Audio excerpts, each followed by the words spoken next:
Good morning students, class 7। कैसे हैं बच्चे वो आप? कैसे हैं आप? क्लास 7 के सभी बच्चे अपनी हिंदी व्याकरण की बुक निकालिए। चैप्टर 2 खोलिए, वर्ण विचार। चैप्टर 2 वर्ण विचार। आइए देखिए कि वर्ण विचार किसे कहते हैं। आइए वर्णों पर विचार करते हैं। विचारों के आदान प्रदान के लिए मुख से निकली प्रत्येक ध्वनि के लिखित रूप को हम वर्ण कहते हैं। जैसे फल है, फैल है फल, करेला नारियल। ये जो ध्वनियां हैं ये वर्ण कहलाती हैं। जैसे फे, ए, ले, ए इनके टुकड़े करने पर वर्ण भाषा की सबसे छोटी इकाई है। इन ध्वनियों के टुकड़े नहीं किए जा सकते। जब मुख से उच्चारित ध्वनियों को लिखा जाता है तब ये वर्ण बन जाते हैं। ठीक है, मुख से उच्चारित प्रत्येक ध्वनि के लिखित रूप को हम वर्ण कहते हैं, जिसके कि हम टुकड़े नहीं कर सकते। अब देखिए वर्णों के भेद। वर्णों के दो भेद होते हैं, एक तो होते हैं स्वर, दूसरा होता है व्यंजन। स्वर जिन वर्णों का उच्चारण करते समय मुख से हवा बिना किसी रुकावट के निकलती है उन्हें स्वर कहते हैं। जैसे ए, आ, ई, उ, ऋषि, ए, ओ और औ। स्वरों के भेद। अब देखिए स्वरों के दो भेद हैं। कुछ स्वरों का उच्चारण करने में कम समय लगता है तो कुछ में अधिक। उच्चारण में लगने वाले समय के आधार पर स्वरों के 3 भेद होते हैं। एक तो हर्ष, दीर्घ और प्लुप्त। दीर्घ स्वर जिन स्वरों का उच्चारण करने में सबसे कम समय लगता है उन्हें हम ह्रस्व स्वर कहते हैं। ह्रस्व स्वर 4 हैं, जैसे ए, ई, छोटा ऊ और ऋषि।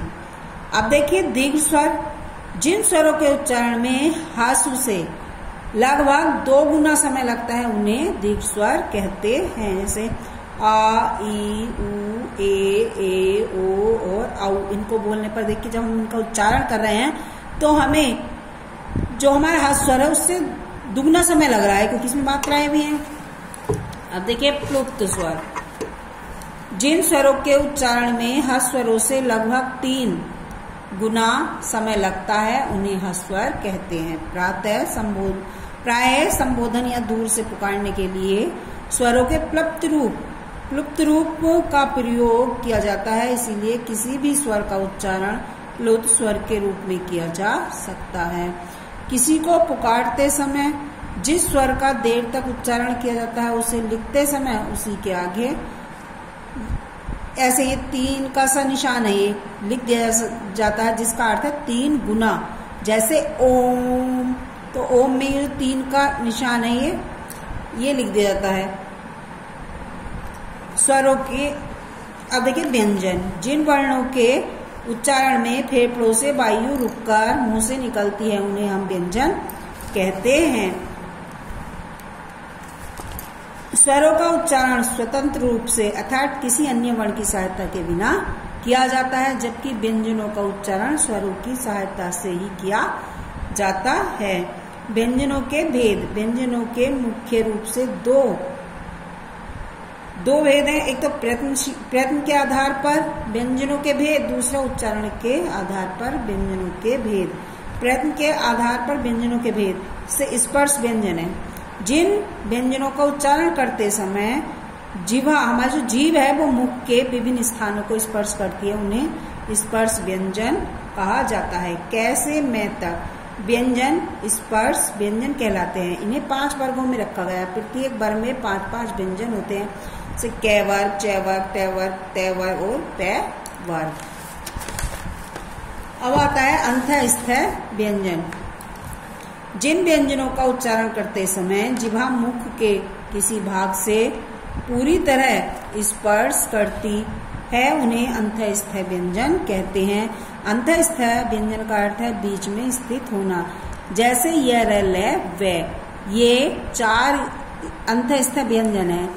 ये चारों स्वरों और व्यंजनों के बीच स्थित है, इसीलिए इन्हें अंतःस्थ व्यंजन कहा जाता है। जब हम कोई भी शब्द बोले ये, तो हमारी जो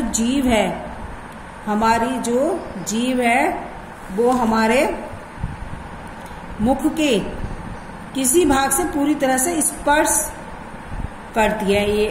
ये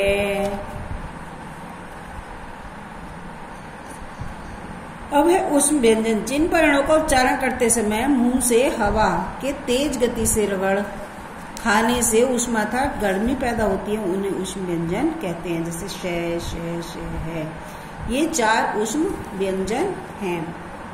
ठीक है। अब संयुक्त व्यंजन, जब 2 अलग अलग व्यंजन ध्वनियां आपस में मिलती हैं तब वे संयुक्त व्यंजन कहलाती हैं। जैसे क्षति, कक्षा, क्षण, रक्षा, जैसे क्षय, त्रय, ज्ञ और श्रेय। द्वैत व्यंजन, जब 2 समान व्यंजन ध्वनियां आपस में मिलती हैं तब उन्हें द्वैत व्यंजन कहते हैं। जैसे पक, 2 मिल रहे हैं, आधा कै और एक कै, तो यहाँ हो गया पक्का, चक्का, छक्का, इस टाइप से। अब आता है आपका अनुस्वार अयोग्य भाव। अयोग्य भाव देखिए, अंग से अंगूर और अंग और अणे, ये 3 ध्वनियां ऐसी हैं जो न स्वर है और न व्यंजन, इन्हें अयोग भाग कहते हैं। जिनका अर्थ है जो योग न होने पर साथ रहे, जो योग भी ना हो और तब भी साथ रहे। जैसे अनुस्वार, इसका चिन्ह है, इसका उच्चारण नाक से होता है। जैसे अंगूर, लंगूर, बंदर, हमारे नाक से उसका उच्चारण जो नाक से हो रहा है।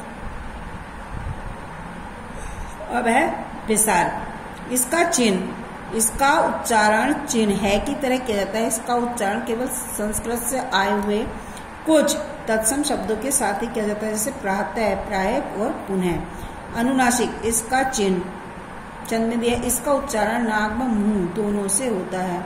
जैसे मुंह, हंसना, चांद। अनुस्वार और अनुनासिक में अंतर आपको बताना है। अनुस्वार और अनुनासिक में अंतर। अनुस्वार और अनुनासिक का उच्चारण भिन्न है। अनुस्वार में हवा नाक से निकलती है, जबकि अनुनासिक में हवा नाक व मुंह दोनों से निकलती है। जैसे बंद में अनुस्वार की ध्वनि में हवा नाक से निकलती है, जबकि हंसना में अनुनासिक की ध्वनि का उच्चारण करते समय हवा नाक व मुंह दोनों से निकलती है। हलंत, इसका चिन्ह, इसका प्रयोग व्यंजन वर्णों के नीचे किया जाता है। इस तरह से शब्द ऐसे, यदि किसी व्यंजन में स्वर न मिला हो तो उसके नीचे हलंत का चिन्ह लगाकर स्पष्ट किया जाता है। जैसे द, रे, फे। आइए चलिए अब हम आपको इनसे संबंधित क्वेश्चन आंसर देखिए। निम्नलिखित प्रश्नों के उत्तर दीजिए। इसमें आपका क्वेश्चन है वर्ण की परिभाषा। तो आप ये देखिए वर्ण की परिभाषा, ये रहा पहला क्वेश्चन आपका। वर्ण की परिभाषा, मुख से उच्चरित प्रत्येक ध्वनि के लिखित रूप को वर्ण कहते हैं, जिसके और खंड नहीं किए जा सकते वर्ण कहलाते हैं। फर्स्ट क्वेश्चन का आंसर है आपका, यहाँ पेज नंबर है आपका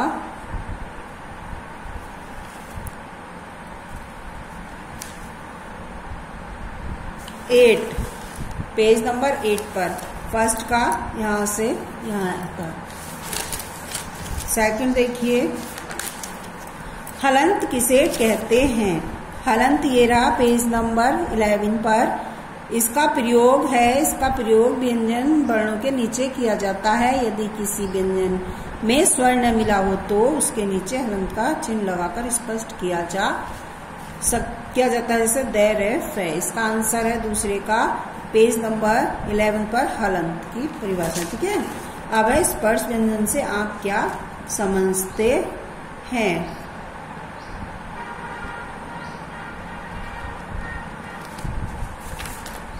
स्पर्श व्यंजन,